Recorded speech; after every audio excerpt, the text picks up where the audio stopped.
They are here, Datuk Sri. Speak clearly, don't be afraid. Okay.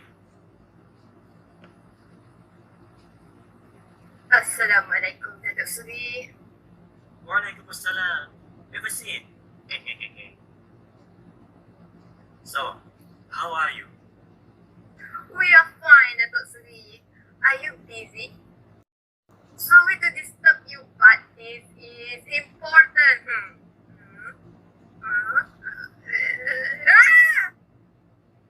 Don't be afraid. This is the damn tiger. So, what's so important? Just to inform you, last Thursday, we already prepared one. Yeah, one finished, and we just finished the no. We just finished the second one. So all good? Finish already.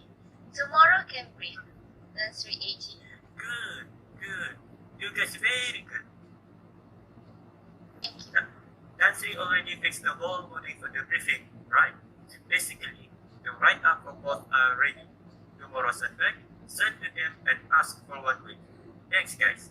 I know you are doing very, very well. I will give you 5%. Okay? Give us 5 minutes.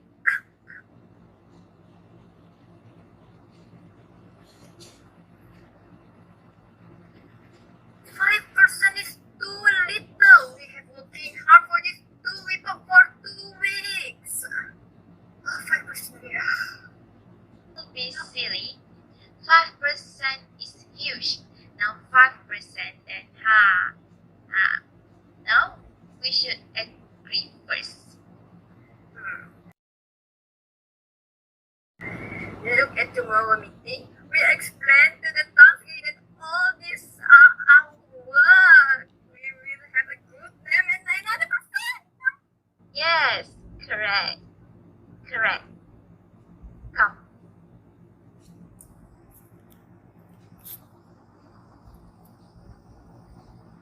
We agree. Good. If you both agree, then sign here. Okay.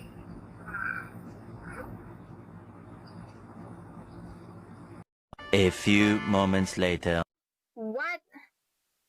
I know they're already suspicious, especially from the previous year dividend. Hurry up! Hide it as much as possible.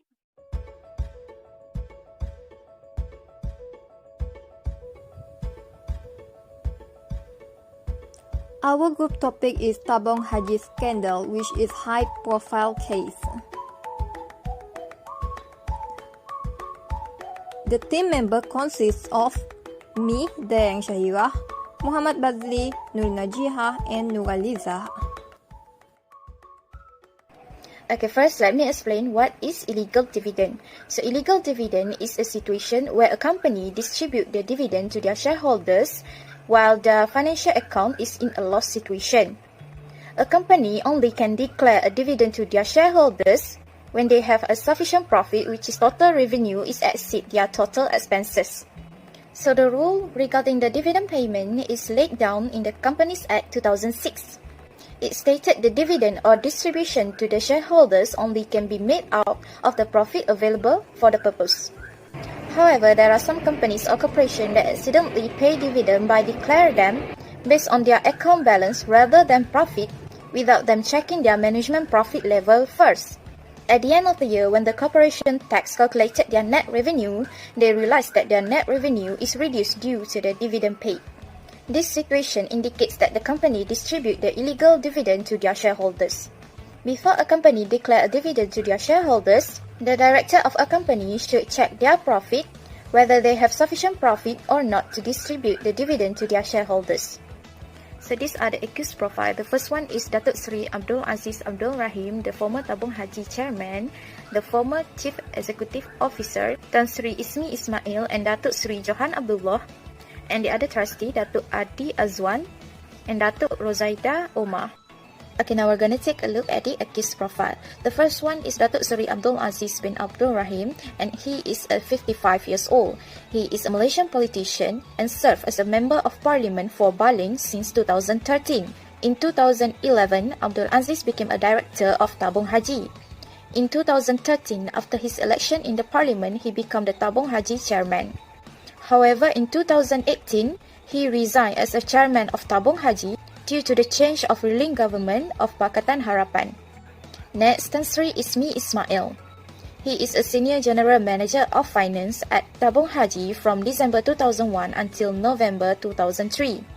Then he rejoined Tabung Haji as group managing director and chief executive officer, concurrently with his appointment as a board member in January 2006. The third is Datuk Seri Johan Abdullah. Prior to joining Tabung Haji, he was the Group Managing Director or Chief Executive Officer of PIMB Holding Berhad since May 2008. He held various senior positions while he was with the Bursa Malaysia Berhad. Then he was appointed as the Group Managing Director and Chief Executive Officer of Tabung Haji at 1st July 2016. The last one is the other senior management staff, which is Datuk Ruzaida Omar, the former Chief Financial Officer, Datuk Adi Azwan, Chief Operating Officer, Hazlina Muhammad Khalid, Legal Advisor, and Rifina Mat Arif, a Senior General Manager for Corporate Services and Real Estate.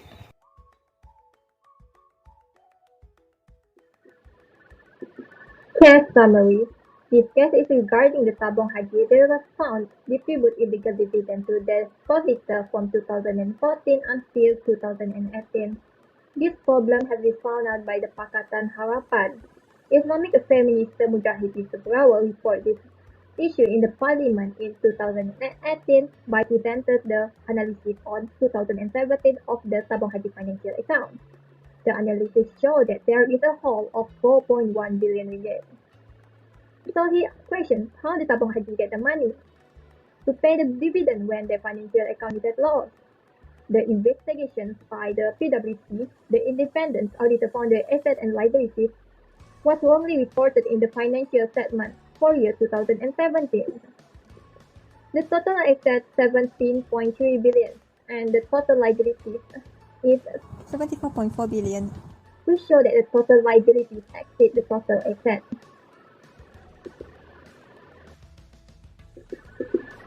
This is really a low situation to the Tabung Haji because the total liabilities is higher than the total assets. Tabung Haji should have insufficient profit but they still distribute their dividend to their solicitor. Tabung Haji have paid a dividend amount 12.65 billion in illegal way from 2014 until 2017, which have carried the Pilgrim Fund deficit of 4.1 billion. Tabung Haji have declared the dividend is not according to Section 22 of the Tabung Haji Act 1995, which stated the dividend which is hibah can only be declared and paid if the asset position is above the liability position. The bylaw governs the fund prohibits dividend and bonus payment if the assets lie lower than its liabilities. Tabung Haji also not allowed to pay the yearly hibah if it's not profitable. Chronology. In 2014, Tabung Haji does not have enough assets to cover the liabilities, but they still declare the dividend. This division does not meet the requirement of assets against the liabilities and that there must have distributable profits. In 2015, there was a leak of Bank Negara letters dated 23 December 2015. Governor Tan Sri Aksa Aziz reminded that the Tabung Haji chairman, which is the Datuk Sri Abdul Aziz, that they found only 98% of the assets for every 1 ringgit in liabilities. Auditor General report in 2017 revealed that the Tabung Haji has failed to record the impairment totaling 227.81 million in the investment in several subsidiaries and associates. Impairment policies also be modified twice. Financial and management issues faced by Tabung Haji, coupled with the widespread use of the social media, reporting inaccurate information about the institution, may give the impact to the depositor trust, evidencing by a sudden deposit withdrawal and closure account in the year 2017. In 2018, the Islamic Affairs Minister Mujahid Yusuf Rawal reported this issue to the Parliament. With the new management in mid-July, Tabung Haji has logged 2 police reports on 30 November against the former chairman, former CEO Tan Sri Ismail, and the Datuk Seri Johan Abdullah, as well as 4 senior management over the misuse of funds and wrongful conduct in corporate deals. There also the investigation by PwC during 2018 regarding the financial account for year 2017 which wrongly reported. As at 31 December, Tabung Haji has completed transfer its underperforming asset worth 19.9 million to the SPV as turnaround plan, which is restructuring to clean up the balance sheet with the assets being equal to the liabilities. In 2019, Tabung Haji has Tabung Haji has been placed under supervision of Bank Negara Malaysia. From 1 January, to restore the depository trust in the organization, this is also part of the restructuring plan. Assalamualaikum to Dr. Haslinda and my fellow classmates. We cover about the case judgment of Tabung Haji.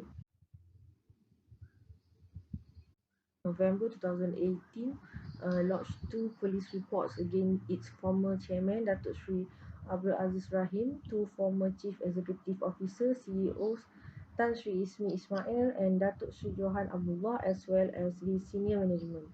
Senior management is the Chief Operating Officer, Datuk Adi Azwan Abdul Ghani, Chief Financial Officer, Datuk Rozaida Omar, Legal Advisor, Hazlina Muhammad Khalid, and Senior General Manager of Corporate Services and Real Estate, Rifina Mat Arif.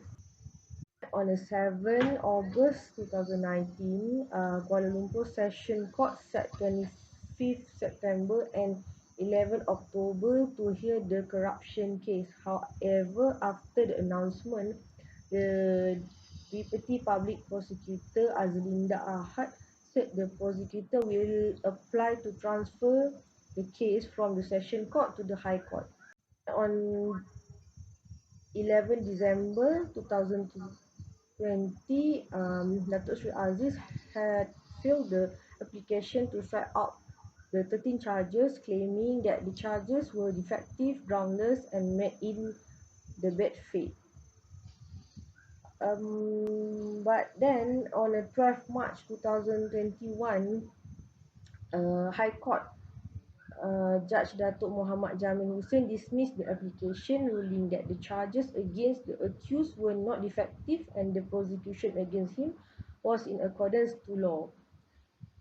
So on the 12th April 2021, the court allowed the former Tabung Haji chairman's application for a stay of his trial at the Session Court pending appeal at the Court of Appeal over the High Court decision. On September 2021, Datuk Sri Abdul Aziz has yet to be cleared of the corruption and money laundering charges, said the MACC by NST on 7 September. It's still on trial. It depends on the court to judge. And on 6 October 2021, the Court of Appeal said that there is no miscarriage of justice against Datuk Sri Abdul Aziz in his corruption and money laundering cases. From Bernama on 6 October 2021. At the end of the report, they said that the court had heard the appeal on 6 September and was fixed to continue the appeal hearing today on 6 October 2021.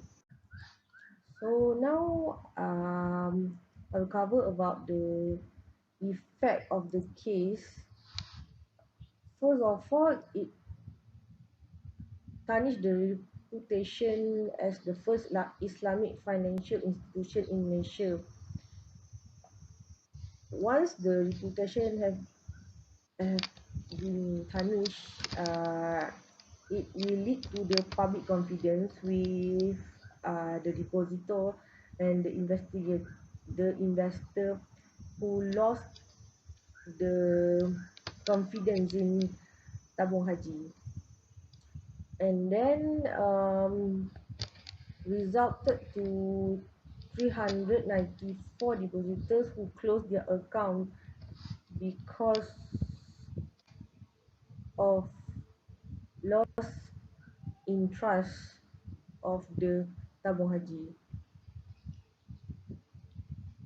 And then 3,105 depositors lost their eligibility to perform the Hajj. Apart from that, where hibah or dividend, before this, Tabung Haji declare dividend quite high, but then after the investigation, the asset is less than the liability. So to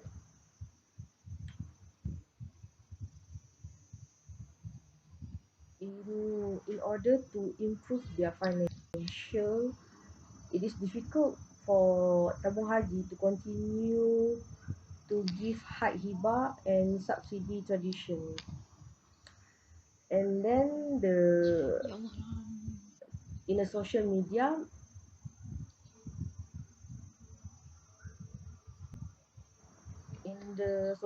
this scenario has been widely spreading with many inaccurate information of Tabung Haji. This situation may affect public confidence on Tabung Haji and jeopardize the loyalty on Tabung Haji. Other than that, the effect is restructuring the Tabung Haji management in relation to this. The new management team of Tabung Haji has come up with a recovery plan. The first one is to establish special vehicle company SPV to take over Tabung Haji asset and to take over an asset of Tabung Haji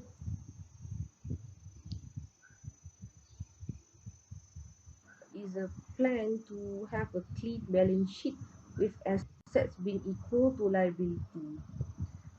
And then the second plan is to put Tabung Haji under the supervision of Bank Negara so that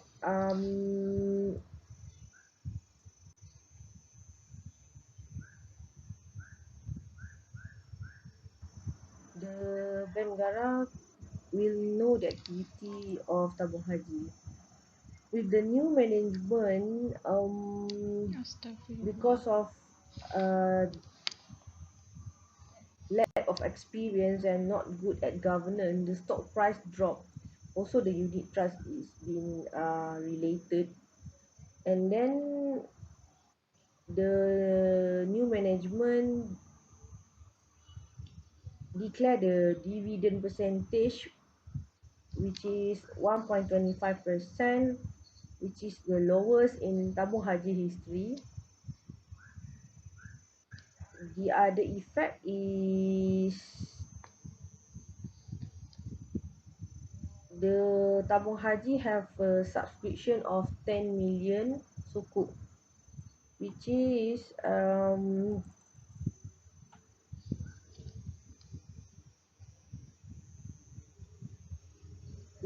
the SPV issued with 5% yield and 7-year tenor and 9.9 billion RCPS, so that the Tabung Haji only will get the payment from SPV when the sukuk is redeemed after 7 years, which is in a year 2025. Issues of hibah. Based on the findings of an internal investigation into the Tabung Haji by PwC, DH is alleged to have a deficit of 4.1 billion for 2017, which was due to higher dividends than they should have been for the past few years. Based on this particular disclosure, it is concluded that the dividend paid by PH to depositors uses the depositors' own savings, thus contrary to Section 22, Bracket 3 of the Tabung Haji Act 1995, which is that hibah can only be paid if the value of assets exceeds the value of liabilities. The issue of hibah distribution has been inquired about the true concept of hibah from a Sharia point of view and the appropriateness of PH declaring hibah in this matter. Thus, we need to understand what is hibah from Sharia perspective. From a literal definition, hibah comes from Arabic word which means gift, whereas from a conceptual definition, one voluntarily giving to another with a good cause. Of loss, destruction, theft, and so on. In addition, Islamic financial institutions have also been empowered to use the savings of depositors throughout their savings, including to invest for profit. Based on Islamic law, profits generated from the use of depositors' savings are actually the property of Islamic financial institutions entirely. However, at the discretion of the Islamic financial institution over its customers, they give a certain portion of the profits to the customers, which is considered as a hibah. In other words, it is not an obligation for Islamic financial institutions, including PH, to provide hibah for depositor savings. Going back to the concept of hibah, if a gift is not done voluntarily, or in other words, the gift comes from the pressure to declare a hibah, it is necessary for us to question the appropriateness of the gift. Due to societal norms that hold that all savings in Islamic financial institutions must have a return, PH was found not only under pressure to declare hibah higher than it should be, but also led to alleged profit manipulation. The second ethical issue is poor corporate governance. Prior to this disclosure by BWC, two police reports had been lodged by DH. The first relating to the 22 million Yayasan Tabung Haji Fund used for politically motivated activities. The second report related to misrepresentation and concealment of important information on the sale of DH shares in 2012 in PT DH Indo Plantations to PT Borneo Pacific, a plantation company in Indonesia. Based on these revelations and police reports, the DH issue is seen not only as the distribution of hibah that does not follow procedures, misappropriation and misuse of funds, but also reflects the crisis of corporate governance that does not follow best practices. This in turn leads to an impact on the reputation and good name of DH as an Islamic financial institution. Therefore, a review of DH governance guidelines is seen as necessary, in addition to efforts to restore, following the new board management, Bank Negara Malaysia's administrative supervision, and government's efforts. DH is operating efficiently towards recovery and rehabilitation plan, notably treating the underperforming assets and essentially reforming what is lacking in the Tabung Haji Act 1995 to protect the stakeholders' interests, that is, investors, depositors, and general public.